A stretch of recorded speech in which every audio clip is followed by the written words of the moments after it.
All right, so I'm going to walk through some different aspects of podcasting to give you an overview as well as in some details about how you might go about finding podcasts and even developing. Although the development side is probably going to go beyond what most of you are going to want to do for this particular course, but it's not too bad. So some of you may want to do that as well. The assignment for this particular section, podcasting, which you find on the next page, um, won't require you to develop a podcast, but merely identify some that you think might be useful and review them for us. So, okay, so you already hopefully viewed Sarah's introduction to podcasting, which talks a little bit about how that's being used in schools and provides a general overview. I'm going to get into some details of things like accessing podcasts and at least initially here. We may have to break this up into a couple of different ones, but we'll see. Okay, so first off, accessing. How do we get at this stuff? Well, you don't have to have an MP3 player. You can just merely do this through your computer. You can play, most of these end up being a certain kind of file called an MP3. Some of them, in fact, will open up in your browser. But the easiest way to get access to these is through iTunes.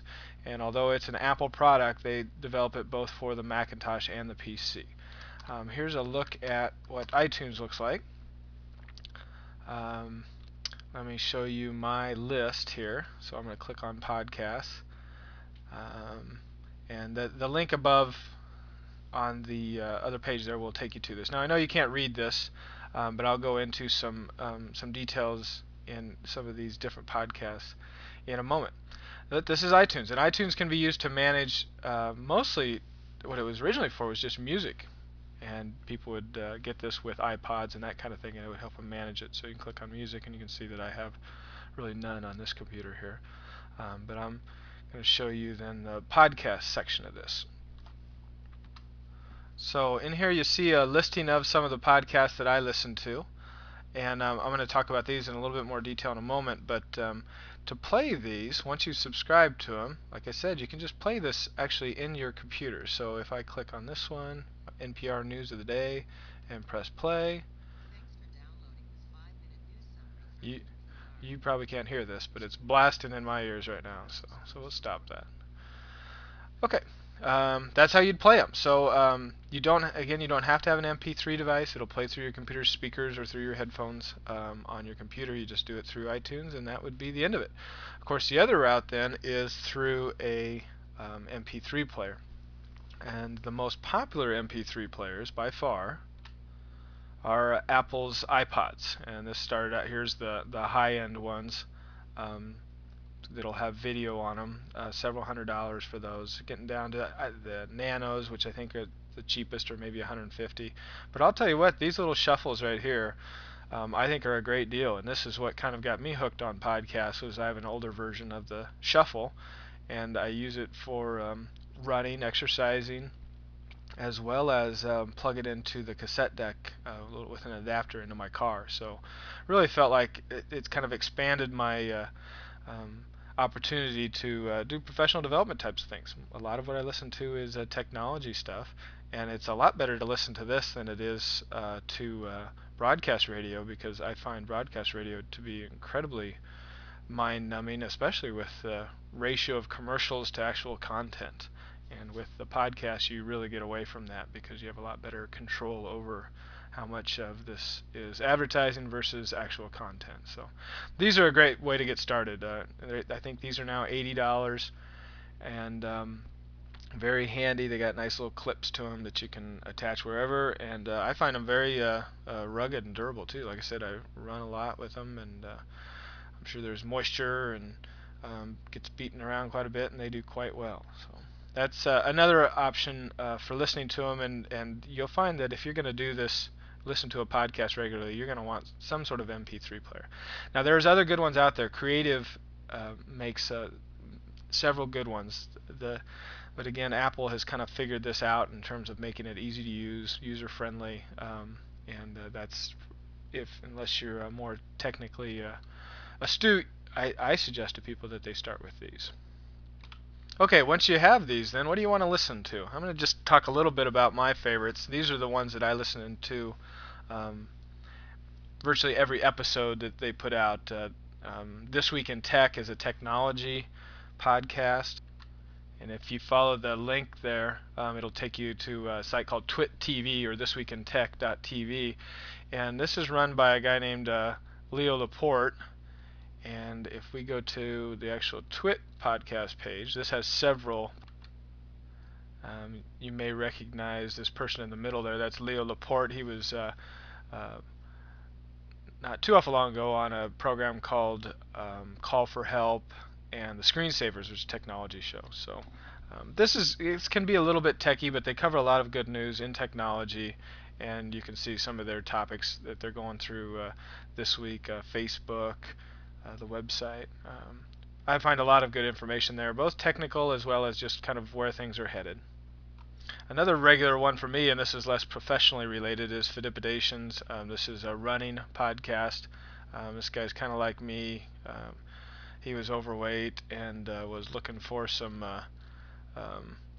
ways to get back in shape, and got into running and kind of got hooked on running like I have here. And each one of his podcasts is about different aspects of running, whether it be shoes or training or diet, and he also will do some of the podcasting when he's running. So it's pretty interesting. Former radio personality, actually just with his college, I think, but so he kind of has a good sense of what it's like. This is a good example too of a niche one. So instead of having to deal with a program that that is widely popular, in other words, it appeals to a broad audience. This is something that obviously is a much more specific audience, and this is what they refer to as kind of the long tail when they refer to the internet, and that is lots of people have unique interests where there's only a relatively few people interested in it, but once you get it out on the internet and you get it easy to disseminate, then there's actually a lot of people doing it. I suspect there are hundreds of thousands of people who listen to Fidipidations, and close to 100,000 that maybe listen to it like me every week, and that's pretty incredible for this is just a guy doing this out of his own home. One final one I'll show to you. Now this is a little more mass market, and you find a lot of this too, where this guy actually just has a radio show, the Dave Ramsey Show, about personal finance. He's got a lot of good recommendations for keeping your finances in check and getting what he says winning with money. I've really enjoyed listening to this guy. I don't like everything about what he has to say. He's still got that kind of talk radio over the top approach, but it's really helped me in terms of finances and thinking about finances and goals and that type of thing. But this is a good example of one that's a much more broad appeal, but since he isn't on a radio station here in Las Vegas, I wouldn't have a chance to listen to him otherwise, but since they make it available through the podcast, I can. And also it's all content. I don't get any commercials other than his trusted services, which he plugs quite regularly. But okay, so those are some of my favorites, and I really encourage you to go check out things in your niche, whether that's scrapbooking or photography or kids or even teaching. There's lots of stuff in any one of these niches that I think you'll find quite entertaining. A good place to start is actually National Public Radio too, because they have so many shows all across the country, and pretty much all of them now they're offering via a podcast. So that's a good place to start as well. Okay, so how do you find these things? Well, I'm going to show you the most common places for me to find things. Of course, recommendations is always the best one. But here's some places on the web. First, we'll start with Podcast Alley. And the link here that I have set up takes you right into the education section. And as you might expect, it's all over the place. But again, pretty specific. You find these niches. So here's a Harry Potter prognosticator, which is Harry Potter's always popular in any of these. These aren't ones that actually I do a whole lot of, but you can see there are a lot of niche types of things here. But if you find your particular area, these are very worthwhile. This is one, the Byzantine rulers, I know shows up in several places as well as popular. Okay, so Podcast Alley is one place to look. They will also give reviews too, so once you click on one of these, they'll talk about it. You can go into the details and you get to see some more about comments and votes, kind of the metadata around that. So, some advertising. Of course, another way is through iTunes itself. There's directories actually in iTunes. And so when I'm in the podcast section here, I know this is probably hard to see, but on the bottom right-hand corner, you'll see podcast directory show up. And once I select that, it's going to take me into their podcast section here. And it's going to show you some rankings on the side here. These are actually rankings of most recently added, so it's not necessarily popularity, but you can see some of the new stuff. NPR Car Talk was added fairly recently. But any one of these you can get into, and let me show you some ways to find stuff through here. In the top you'll see a search. So Dave Ramsey there, we'll go ahead and leave that in there. And you will see then everything from Dave Ramsey. Now they want to sell you things, so this is the iTunes store, so you can get albums, you can get TV shows, you can get his audio book for $12. Another nice thing to do with iPods. But here's what we want. We want the podcasts. I like these because these are free. And then you can click on, actually we're going to click on the actual show, take us to a screen that gives us another handy little deal, which is listeners who subscribe to this also subscribe to these, so you kind of get those connections. Once you find the one or two you're interested in, you can find more through connections, and then you'll get to see some reviews here. Okay, so once you find one that you like, you click on subscribe. I'm already subscribed to it, so it's going to show up in my podcast section here.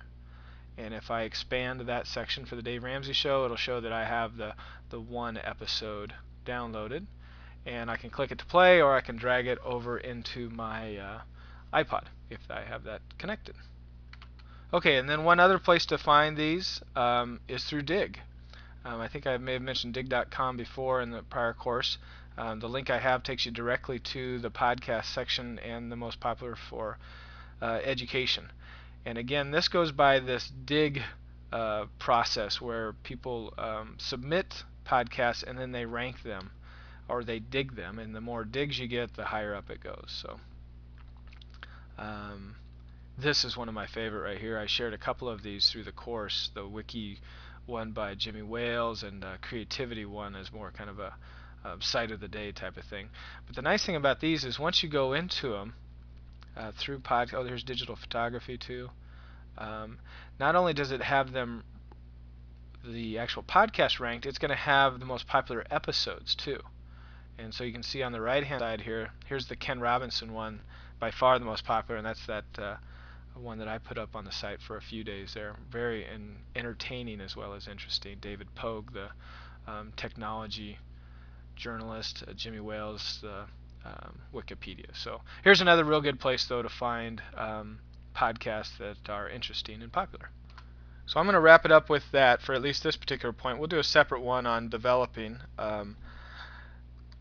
although again that's not a requirement for this particular course, but some of you may be interested in doing that for a project. So we'll do a brief one on the different ways to develop it as well. So I hope that helps, and we'll put a comment section below here and let us know what sorts of comments and suggestions you have regarding this short presentation. Take care.